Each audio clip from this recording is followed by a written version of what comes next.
बिस्मिल्लाहिर्रहमानिर्रहीम। अस्सलाम वालेकुम स्टूडेंट्स। CS101 के लेक्चर सीरीज में आप सबको वेलकम।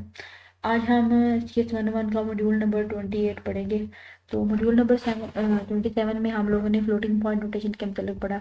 और जो आज का मॉड्यूल है, आज का हमारा मॉड्यूल ये है कि ट्रंकेशन एरर्स जो होते हैं फ्लोटिंग पॉइंट नोटेशन में, वो क्या चीज़ होते हैं, और हम एरर्स को रिमूव करने का तरीका भी पढ़ेंगे। चलिए स्टार्ट करते हैं। तो असल में ट्रंकेशन एरर्स होते क्या है? ट्रंकेशन एरर्स को हम रोड ऑफ एरर भी कहते हैं। अब ये एरर कौन से होते हैं? जबकि हमने जो है मेंटिसा फील्ड में अपनी वैल्यू को स्टोर किया है, लेकिन वो वैल्यू इतनी बड़ी है कि जिसकी वजह से जो है मेंटिसा फील्ड इतनी बड़ी नहीं है, और हमारी जो वैल्यू का कोई पार्ट है, एक डिजिट है, दो डिजिट है, वो डिजिट लॉस्ट हो गए हैं, गुम हो गए हैं। तो वो जो एरर हमारे आएंगे वो हमारे एरर रोड ऑफ एरर्स होते हैं, या फिर वो उन एरर्स को हम ट्रंकेशन एरर कहते हैं। अब हम इसको जो है डायग्राम की मदद से समझते हैं। जब हमारे पास फॉर एग्जांपल एक जो है इस तरह का एक वैल्यू है, ठीक है, 5 के साथ, ये 2 के साथ 5/8 जो वैल्यू है, ये आप लोगों के हैंड आउट में भी है, लेकिन आप लोग इससे कंफ्यूज हो सकते हो। तो ये वैल्यू इस तरह है 2, और इसके बाद ये 2 की पावर नहीं है, ठीक है। तो ये इसकी अगर हमारे पास ये है 2 और 5/8 साथ इसके मौजूद है, तो इस वैल्यू को अगर हम बेस 2 में रिप्रेजेंट करें, ठीक है, तो इसको बेस 2 में रिप्रेजेंट जब करते हैं तो ये 2 हमारे पास 1/2 आ गया। और उसके बाद जो है 5/8 की जो हमारी रिप्रेजेंटेशन है वो 101 है। तो अगर हम इसको अपने मेंटिसा वाली फील्ड यानी फ्लोटिंग पॉइंट नोटेशन में डिनोट करना चाहें, तो ये हमारा पहला बिट साइन है। उसके बाद यहाँ पे हमारी एक्सपोनेंट फील्ड है, और उसके बाद ये मेंटिसा फील्ड है।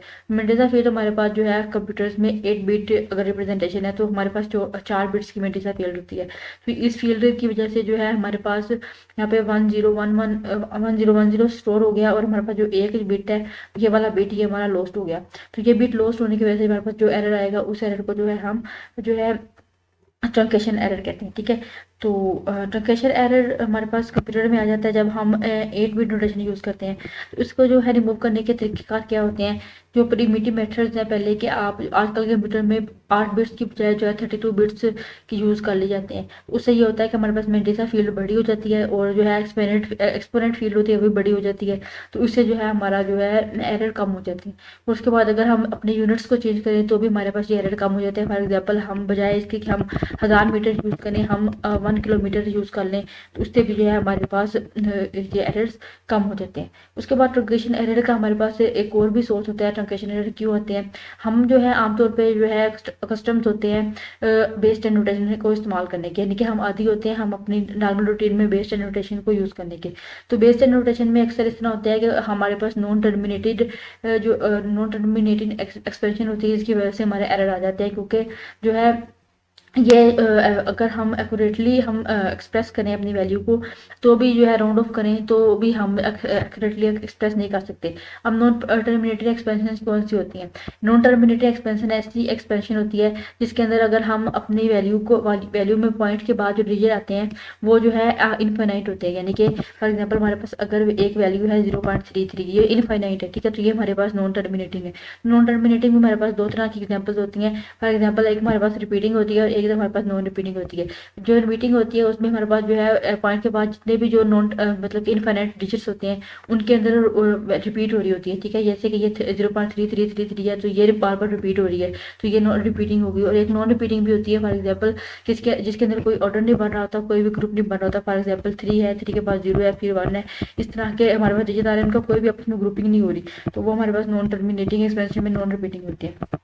खैर ये हमारे मतलब कोर्स में नहीं है, लेकिन जो है नॉन टर्मिनेटिंग एक्सपेंशन जब होती है उसकी वजह से हमारा एरर आ जाता है, क्योंकि उनको हम राउंड ऑफ कर दें तो हमारे पास जो है वो सही तरह से एक्सप्रेस नहीं की जा सकती, ठीक है। और नॉन टर्मिनेटिंग हम आमतौर पे जो है बाइनरी में अगर यूज़ करें तो बाइनरी में नॉन टर्मिनेटिंग बहुत ज़्यादा होते हैं, और डेसिमल में नॉन टर्मिनेटिंग जो है नंबर्स कम होते हैं, ठीक है। बाइनरी में ज़्यादा होते हैं और डेसिमल में कम होते हैं। फॉर एग्जाम्पल, अगर हमारे पास 1/10 है, तो 1/10 की अगर आप लोग 1/10 को अगर आप डेसिमल में रिप्रेजेंट करेंगे तो ये हमारे पास टर्मिनेटिंग है।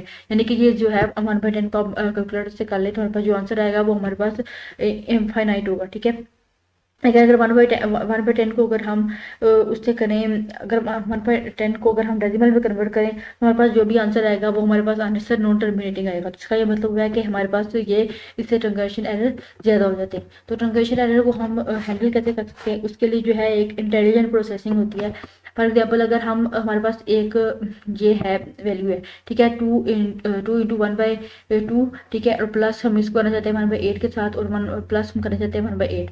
तो अगर हम जो इस तरह करें कि पहले वाले दो डिजिट्स हमारे पास हैं, हम इन दोनों डिजिट्स को अगर हम ऐड करें तो हमारे पास जो है 2 एज इट इज आ जाएगा, और 1/2 प्लस 1/8 जो अगर प्लस करें तो 5/8 आ जाता है। तो अगर हम इसको जो है डेसिमल को बाइनरी में कन्वर्ट करें तो हमारे पास 10.101 आ जाता है। तो ये हमारे पास 4 बिट इंटीजर फील्ड हो, तो उसके वजह से हमारे पास ये स्टोर नहीं हो सकता, यानी कि इसके अंदर से हमारे पास ये जो है ट्रंकेट हो जाएगा, यानी कि हमारा निकल जाएगा। और उसके बाद हमारे पास ये जो है वहाँ पे एक्सपेरिमेंट फील्ड में 10.10 शो हो जाएगा। लेकिन जब ये हमारे पास ये स्टोर होगा तो ये जो है हमारे पास ये रिक्वायर्ड वैल्यू यानी कि 2 इंटू 5/8 नहीं बनता, बल्कि 2 इंटू 1/2 बनता है। इसका मतलब है कि 1/8 जो हमने प्लस किया है वो हमारा ट्रंकेट हो गया है।